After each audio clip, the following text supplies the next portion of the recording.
ئامادەبوانی خۆشەویست میوانانی عزیز خەڵاتی باشترین پێشکەشکاری پیاو لۆ ساڵی 2021 ڕادەگەینین وەکو دەزانین لە میدیای کوردیدا زۆرن ئەو پرۆگرامانەوە زۆرن ئەو پێشکەشکارانەی کە توانایەکی ئەکادمی و هونەری باشیان هەیە ئەمن گوێم لە دەنجی خۆم نییە نازەمەن گۆگوێتان لێە یانەوە تا زۆر قسە هەیە لە ناو هۆڵەکە بەڵێ خۆشەویستان کاندیدەکانی ئەم خەڵاتە بریتین لە کاک ئاری عومەر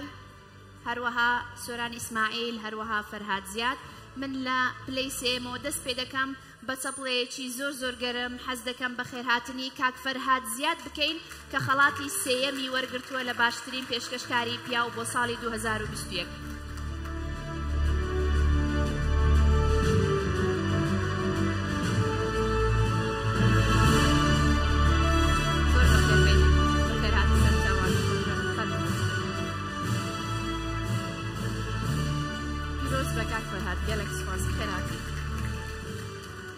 خەڵاتی دووەم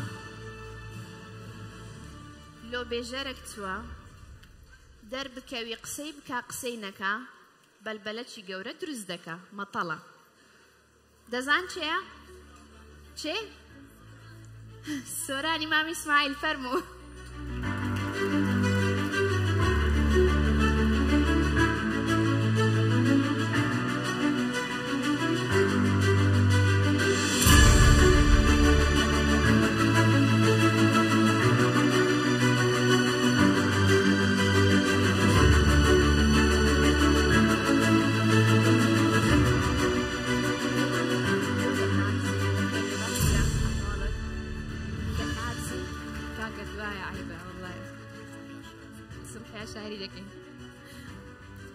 زۆر پیرۆزە کاک سۆران وتێکمان پێشکەش بکە ئەوجە پاشان دەرێم لۆ دووەم وتەمان پێشکەش دەکەم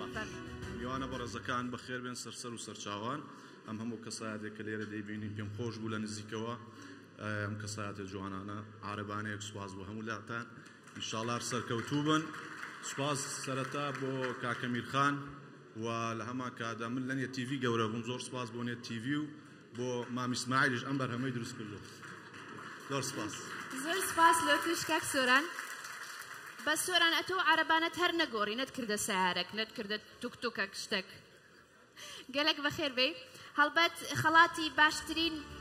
پێشکەشکاری پیاو بۆ ساڵی 2021 پشتی کاک ئاری عومەر بوو حەز دەکەم جەنابیان لێرە نین بەڵام با چەپڵەیەکی لێ بکەین پیرۆزبایی لێ بکەین